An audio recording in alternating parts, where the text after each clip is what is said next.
Israel के यरूशलेम को एक बार फिर से दहलाने की कोशिश होती हुई दिखाई दे रही है। एक बार फिर से दहला दिया है यरूशलेम को। जी हां, हमास ने इस हमले की जिम्मेदारी कबूल की है। एक बड़ा हमला किया है इसराइल के यरूशलेम के रामोट इलाके में। आपको बताएं कि फायरिंग की आवाजें सुनी गई। रामोट इलाके में अफरा तफरी मच गई, जिसमें 6 लोगों के मारे जाने की अब तक की खबर आ रही है।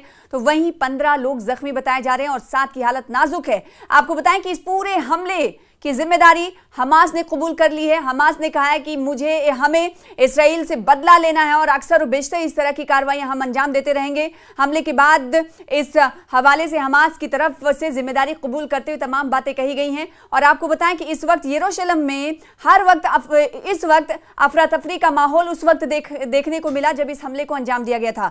और हमले के बाद इसराइल के प्रधानमंत्री बेंजामिन नेतन्याहू ने इमरजेंसी सिक्योरिटी मीटिंग भी बुलाई। यानी इस वक्त पूरी तरीके से सूरत हाल जो है नागुफ्ता बे होते हुए दिखाई दे रहे हैं।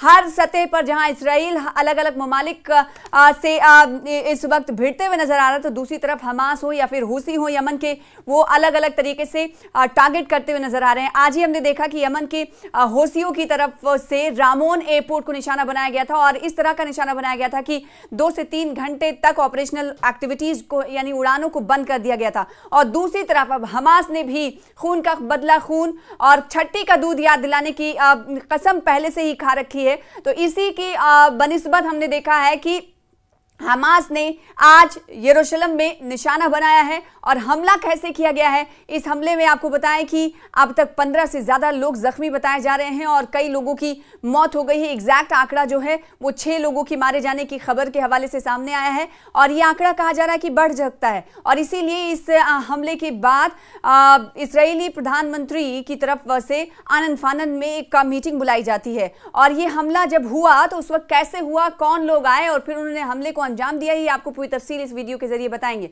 2 हमलावरों ने एक भीड़ भाड़ वाले बस स्टॉप के पास गोलीबारी की। हमलावर बस में चढ़ गए और फिर गोलीबारी शुरू कर दी। सिक्योरिटी फोर्सेस ने 2 जो हमलावर आए थे उन्हें मौके पर ही ढेर कर दिया है। सिक्योरिटी फोर्सेस ने बताया है कि हमलावर जो आए थे वो पश्चिमी तट के फिलिस्तीनी हैं। पुलिस ने कहा है कि उनकी पहचान हम कर रहे हैं। और उसके बाद जब इस हमले को अंजाम दिया गया तो इस हमले जो 2 हमलावर आए थे वो बस में चढ़ते हुए दिखाई दिए थे। और जब इस हमले को अंजाम दिया गया था तो इस हमले की जिम्मेदारी तो हमास ने कबूल की और हमास ने इस हमले की तारीफ भी की है। हमास ने यरूशलेम में हुए हमले की तारीफ की और इसे एक कहा है कि जुर्रतमंदाना मुहिम है जिसे अंजाम दिया गया। हमास ने यह भी कहा कि हमला हमारे लोगों के खिलाफ छेड़े गए जो विनाशकारी युद्ध है, जंग है, उसका जवाब है और हम ऐसे ही जवाब देते रहेंगे। हमास इस हमले की जिम्मेदारी, हालांकि हमास ने पहले कहा कि हम नहीं लेते हैं, लेकिन पश्चिमी तट के फिलिस्तीनियों से टकराव का आह्वान करता है।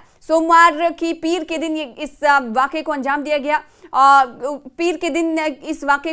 गया और 2024 के बाद से इजराइल में हुई सबसे बड़ी गोलीबारी से मानी जा रही है। यानी इससे पहले भी हमास की तरफ से जिस गोलीबारी को अंजाम दिया गया था 2024 में अक्टूबर में, उसके बाद से कहा जा रहा है कि जो आज हमले को अंजाम दिया गया है हमास की तरफ से वो एक बड़ी गोलीबारी वाला हमला है। पिछले साल पश्चिमी तट के 2 फिलिस्तीनियों ने तेल अवीव के एक रेलवे स्टेशन पर गोलीबारी की थी जिसमें 7 लोग मारे गए थे और इस हमले की जिम्मेदारी उस वक्त भी हमास ने ली थी। अधिकारी रामोट जंक्शन गोलीबारी की जांच कर रहे हैं और मुल्क भर में इस वक्त सिक्योरिटी फोर्सेस जो हैं हाई अलर्ट पर हैं। नेशनल सिक्योरिटी मिनिस्टर मौके पर पहुंचे। इसराइल के national security minister Itamar Ben Gvir Ramot में घटना स्थल पर वाक़े पर पहुंचे जहां पर इस हमले को अंजाम दिया गया था और वो इस वक्त पूरे हालात का जायजा ले रहे हैं। पुलिस के साथ ही साथ अहलकार मौके पर मौजूद हैं और पूरे इलाके को इस वक्त सैनिटाइज किया जा रहा है। यरूशलेम डिस्ट्रिक्ट कोर्ट ने सुबह यरूशलेम में हुए हमले के बाद नेतन्याहू के केस में होने वाली गवाही भी रोक दी।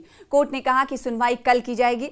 वहीं गोलीबारी के बाद इसराइली आर्मी ने पश्चिमी तट में रामल्ला के बाहरी इलाके में कई फिलिस्तीनी गांव में गश्त बढ़ा दी है। गश्त को और वसी कर दिया गया है। यानी इन इलाकों में पहले से ही फिलिस्तीनी के जो इलाके थे, फ़िलिस्तीनियों के जो मुहासरे थे या फ़िलिस्तीनी जहां पर शहरी आबाद थे, वहां पर गश्त अब इजरायली IDF के फौजियों की और बढ़ाई गई है इस हमले के बाद। और माना जा रहा है कि हमलावर इन्हीं गाँव से निकल कर आए हैं, ये इसराइल कह रहा है, और यरूशलेम ये पहुंचे हैं जहां पर उन्होंने हमले को अंजाम दिया है। यरूशलेम के रामोट इलाके में फायरिंग हुई है। एक बार फिर से आपको बताएं कि 6 लोगों को अब तक मारे जाने के हवाले से जानकारी मिली है, और ये तादाद कहा जा रहा है कि बढ़ जाएगी, क्योंकि जो ज़ख्मी अफराद हैं की तादाद भी अच्छी खासी है। 7 इसमें बताया जा रहा है कि उनकी हालत नाजुक है। हमास ने इस हमले की जिम्मेदारी हालांकि कबूल कर ली है। इससे पहले जब इस हमले को अंजाम दिया गया था, जब हमास की तरफ से कहा गया था कि हमला बहुत ही वीरतापूर्वक किया गया है, बहुत ही अच्छे से किया गया है, जो टारगेट पॉइंट्स थे हमने वो अचीव कर लिया है, और हमले की तारीफ की। उसके थोड़ी देर के बाद हमास ने इस हमले की जिम्मेदारी कबूल की है, और साथ ही साथ हमास ये कहता हुआ नजर आ रहा है कि इस तरह का हमला हमास नहीं रोके और ये इस तरह के हमले इसराइल पर जारी रहेंगे जब तक इसराइल खाना जंगी रोक नहीं देता, गजा और फ़लस्तीन के खिलाफ कदम को रोक नहीं देता। गजा में स्टार्वेशन की वजह से ही तो लोगों की अमवात, एक तरफ स्टार्वेशन की वजह से लोगों की अमवात होती है, और दूसरी तरफ हम देखते हैं कि अक्सर और बेशतर इस तरह के हमले होते हैं, और हमले में फ़लस्तीनी और गजा के लोग मारे जाते हैं, जिनके खून का बदला लेने के लिए हमास अक्सर तैयार रहता है। और इसीलिए आज गोलीबारी की है, और गोलीबारी का जो अटैक है इसराइल पर, उसका तरीका थोड़ा अलग हमास ने इस बार अपनाया है। हमास ने इस बार भीड़ भाड़ वाले इलाके को निशाना बनाया है, और आज ही हमने देखा कि होसियों की तरफ से भी इसराइल को निशाना बनाया गया है। इसराइल का एक रामोन एयरपोर्ट है, वहां पर 2 से 3 घंटे तक ऑपरेशनल फ्लाइट्स जो थी वो उड़ानें रद्द कर दी गई, और धुआं दिखाई दे रहा था। जो लोग आसपास के थे या फिर दूर से आप देखते तो धुआं उठते हुए दिखाई दे रहा था। और दूसरी तरफ वहां होसी निशाना बना रहे हैं इसराइल को, और दूसरी तरफ हम देख रहे हैं कि हमास की तरफ से भीड़ भाड़ वाले इलाके को निशाना बनाया गया। और यहाँ पर जो तरीका था हमला करने का वो 2 हमलावरों के जरिए करवाया गया। 2 हमास के हमलावरों ने भीड़ भाड़ वाले इलाके बस स्टॉप के पास पहुंचे और फिर वहां पर गोलीबारी शुरू कर दी। और इस हमले के बाद इसराइल में इस वक्त अफरा तफरी का आलम है, और आनन फानन में सिक्योरिटी मीटिंग्स बुलाई गई हैं, और इस मीटिंग में खद्दुखाल और तमाम तरह का जायजा लिया जा रहा है कि आखिर ये हमलावर आए कहां से। शुरुआती तौर पे कहा जा रहा है कि पश्चिमी तट के फ़िलिस्तीनी होंगे, ये उधर ही से आए होंगे, जिसके बाद उन इलाकों में गश्त बढ़ा दी गई है।